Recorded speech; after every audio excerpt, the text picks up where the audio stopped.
వనపర్తి జిల్లా రేవల్లి మండలంలో వినాయకుడి మండపాన్ని వినూత్నంగా వాటర్ ట్యాంక్ పైన ఏర్పాటు చేశారు. వాటర్ ట్యాంక్ మధ్య భాగంలో మండపం ఏర్పాటు చేసి అలంకరించారు. వరదల వల్ల వినాయకుడిని భూమికి ఆకాశానికి మధ్య ఏర్పాటు చేశారంటూ వినాయకుడి వీడియో వైరల్ అవుతోంది. ఉత్సవ కమిటీ సభ్యులు 25 సంవత్సరాలుగా ఇక్కడే గణేష్ ఉత్సవాలు జరుపుతున్నామని చెప్తున్నారు. దీనిపై మరింత సమాచారాన్ని మా ప్రతినిధి శంకర్ అందిస్తారు. దేశవ్యాప్తంగా వినాయక చవితి ఉత్సవాలు అంగరంగ వైభవంగా ప్రారంభమయ్యాయి. ఉమ్మడి పాలమూరు జిల్లా వ్యాప్తంగా చాలా చోట్ల పూర్తి స్థాయిలో వినాయక ఉత్సవాలు అంగరంగ వైభవంగా నిర్వహిస్తున్నారు. మండపాలను ఆకర్షణీయంగా తయారు చేస్తూ భక్తులకు పూర్తి స్థాయిలో కనువిందు చేస్తున్నటువంటి పరిస్థితి ఉమ్మడి పాలమూరు జిల్లా వ్యాప్తంగా కనిపిస్తుంది. కొన్ని చోట్ల పెద్ద పెద్ద డెకరేషన్స్ చేస్తున్నారు. కొన్ని చోట్ల ఆకర్షణీయమైనటువంటి లైటింగ్ ఏర్పాటు చేయడం ద్వారా రాత్రి వేళల్లో మండపాలు జిగేలుమంటున్నటువంటి పరిస్థితి కనిపిస్తుంది. కానీ వనపర్తి జిల్లా రేవల్లి మండల కేంద్రంలో మాత్రం ఏర్పాటు చేసినటువంటి వినాయకుడు పూర్తిగా అందరి దృష్టిని ఆకర్షిస్తున్నాడు. ప్రస్తుతం మనం రేవల్లి మండల కేంద్రంలో ఉన్నాము. విజువల్స్లో చూసినట్టుగా ఇక్కడ మండల కేంద్రానికి సమీపంలో ఉన్నటువంటి వాటర్ ట్యాంకు మధ్య భాగంలో వినాయకుడిని ఏర్పాటు చేశారు. ఇక్కడే పూర్తి స్థాయిలో మండపాన్ని ఏర్పాటు చేయడం, అక్కడే పూజలు నిర్వహిస్తున్నటువంటి పరిస్థితి అయితే ఇక్కడ కనిపిస్తుంది.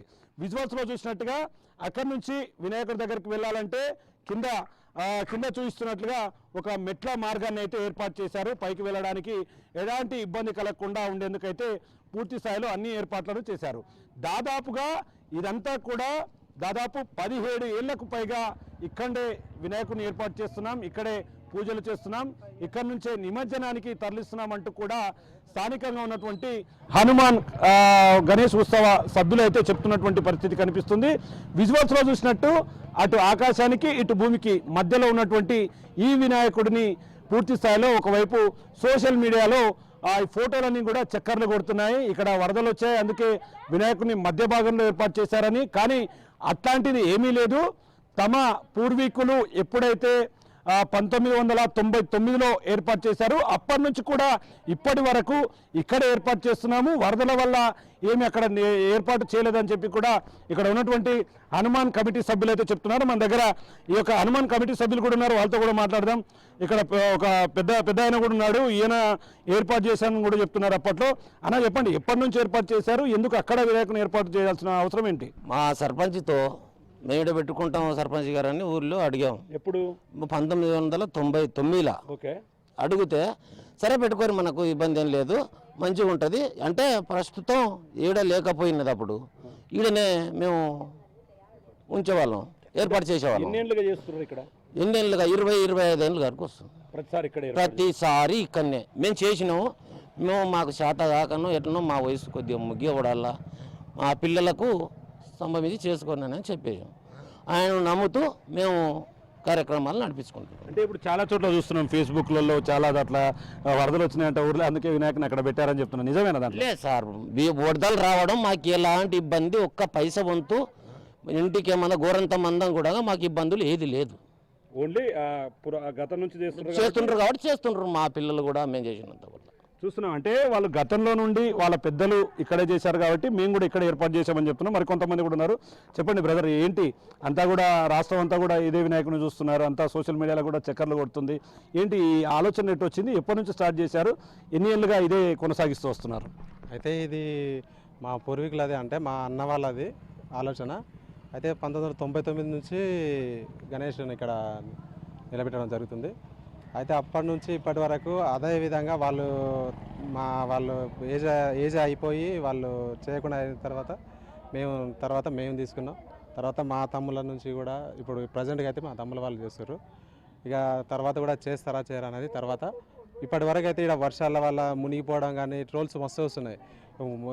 ఎక్కడ లేకపోతే ఆడ పైనకి పెట్టారు అని చెప్పేసి, లేకపోతే అన్నీ ఏవేవో ట్రోల్స్ చేస్తారు, అవన్నీ ఫేక్. ఓన్లీ మా పూర్వీకులు పెట్టడం వల్లనే మేము అదే తరహాలో పోతున్నాం అంతే. చూస్తున్నాం, మొత్తంగా వాళ్ళ పూర్వీకులు గతంలో నుంచి ఇక్కడే ఏర్పాటు చేస్తున్నారు కాబట్టి మేము అదే విధంగా వెళ్తున్నామని చెప్తున్నారు. ఇక్కడ ఉన్నటువంటి వాళ్ళంతా కూడా, అంటే వాళ్ళకి సంబంధించినటువంటి పిల్లలు కావచ్చు, వారికి సంబంధించినటువంటి కుటుంబాల నుంచి వచ్చిన వాళ్ళే, వీరు కూడా ఆ బాధ్యతను తాము మోస్తున్నాము. కానీ ఇక్కడ చాలామంది ఒకవైపు ఫేస్బుక్లలో, ట్విట్టర్లలో, మిగతా ఇన్స్టాగ్రామ్లలో కూడా చాలా చోట్ల చూసాం మేము. మా ఊర్లో వరదలు వచ్చాయి, అందుకే వినాయకుని అక్కడ పెట్టామని చెప్పి ట్రోల్ చేస్తున్నారు. దాంట్లో ఎటువంటి వాస్తవం లేదు. గతంలో నుంచి ఇక్కడే పూజలు అందుకుంటున్నాడు కాబట్టి ఆనవాయితీగా వస్తుంది కాబట్టి ఇక్కడ నిర్మించామని చెప్తున్నారు. ఇక్కడ నిర్మించినప్పటి నుంచి ఈ రోజు వరకు కూడా ఎట్లాంటి ప్రమాదాలు కానీ ఎట్లాంటి ఇబ్బందులు కానీ తలెత్తలేదు. కాబట్టి ఇక్కడ ఉత్సవాలనేది కూడా విజయవంతంగా చేస్తామని చెప్తున్నారు. మనం ఒకసారి అటువైపు చూడొచ్చు. కింది స్థాయి నుంచి ఒకసారి చూపించే ప్రయత్నం చేస్తాను మీకు అందరికీ. కింది స్థాయి నుంచి కూడా మెట్ల మార్గం ద్వారా కూడా ఏర్పాటు చేశారు. ఆ మెట్లను ఎక్కుతారు. కింద ఈ సపోర్ట్లు అనేది కూడా పూర్తిగా ఇవన్నీ ఇనుపవి, అంటే మొత్తంగా కట్టెల నిర్మాణం కాదు, ఇదంతా కూడా ఇనుప కడ్డీలను కింద ఆసరాగా చేసుకొని ఇనుప కడ్డీలను ఆధారంగా చేసుకొని కూడా దీనికి ఒక నిర్మించినటువంటి పరిస్థితి ఉంది. ఇదంతా కూడా చాలా దృఢంగా ఏర్పాటు చేశారు కింద, అంటే ఎక్కడ కూడా ఎట్లాంటి ఇబ్బందులు తలెత్తకుండా ఎక్కడ కూడా ఎంత బరువు పడ్డా కూడా దీన్ని అంటే పట్టుకునేటట్లుగా కూడా ఏర్పాటు చేశారు. మన కెమెరామెన్ కూడా ఒకసారి పైకి చూపించే ప్రయత్నం చేద్దాం.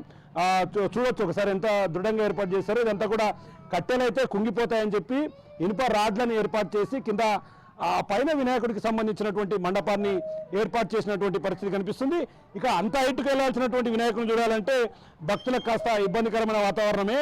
దానికోసం అని చెప్పి ఇక్కడ ఈ భాగంలో మనకు ఇది ఓవరాల్గా ఈ భాగంలో మెట్లు ఏర్పాటు చేసినటువంటి పరిస్థితి అయితే కనిపిస్తుంది. మొత్తంగా ఇక్కడ నుంచి మనం దగ్గరికి వెళ్దాం, మెట్ల భాగం దగ్గరికి వెళ్దాము. ఈ భాగం నుంచి చూద్దాము. ఇక్కడ నుంచి అంటే దీన్ని ఇదంతా కూడా సెంటరింగ్తో ఏర్పాటు చేశారు. అంటే చెట్టు పై భాగంలో వాడేటటువంటి మెటర్లంతా కూడా యూజ్ చేసి పైకి ఎక్కడానికి చూశారు. మనకు వినాయకుడు కూడా ఇక్కడ నుంచి కనిపిస్తాడు. ఒకసారి లాంగ్ షాట్లో వినాయకుడిని చూపించే ప్రయత్నం చేద్దాం. లాంగ్ షాట్లో వినాయకుడిని చూపించే ప్రయత్నం అయితే చేద్దాం. మొత్తంగా దాదాపు 25 ఏళ్ళు గడుస్తున్నాయి. అప్పటి నుంచి పూర్వీకులంతా కూడా ఇక్కడే ఉన్నారు కాబట్టి అదే ఆనవాయితీగా మేము చేస్తున్నాం తప్ప చాలామంది ఇక్కడ వరదలు వచ్చాయి అందుకే వినాయకుని అక్కడ ఏర్పాటు చేశారని చేస్తున్న వార్తల్లో ఎట్లాంటి వాస్తవం లేదని కూడా చెప్తున్నటువంటి పరిస్థితి కనిపిస్తుంది. మొత్తంగా అయితే రాష్ట్ర వ్యాప్తంగా అన్ని చోట్ల వినాయక చవితి ఉత్సవాలు అంగరంగ వైభవంగా జరుగుతున్నాయి. అన్ని చోట్ల ఏర్పాటు చేసినటువంటి మండపాలు చాలా చోట్ల కొంతమందిని ఆకర్షిస్తుంటే వనపర్తి జిల్లా రేవల్లి మండల కేంద్రంలో ఇక్కడ ఏర్పాటు చేసినటువంటి వినాయకుడు మాత్రం రాష్ట్ర వ్యాప్తంగా చర్చాంశంగా నియాంశమైనటువంటి పరిస్థితి కనిపిస్తుంది. మొత్తంగా ఇక్కడ ఏర్పాటు చేయడం వల్ల చాలా బాగుందని కొంతమంది అంటున్నారు. ఇక్కడ ఏర్పాటు చేయడం వల్ల కొంత ఇబ్బంది ఉండొచ్చు అని చెప్పి కూడా చాలామంది ట్రోల్ చేస్తున్నటువంటి పరిస్థితి కనిపిస్తుంది. గ్రామస్తులు మాత్రం దీన్ని భక్తి శ్రద్ధలతో మాత్రం మేము చేస్తున్నాం కాబట్టి వేరే యాంగిల్లో చూడొద్దని చెప్పి కూడా ఇక్కడ ఉన్నటువంటి స్థానికులు చెప్తున్నారు. ఇది ఓవరాల్గా రేవల్లి మండల కేంద్రంలో ఏర్పాటు చేసినటువంటి వినాయకుడికి సంబంధించినటువంటి లేటెస్ట్ అప్డేట్. కెమెరా పర్సన్ నగేష్తో శంకర్ గౌడ్, బిగ్ టీవీ, రేవల్లి.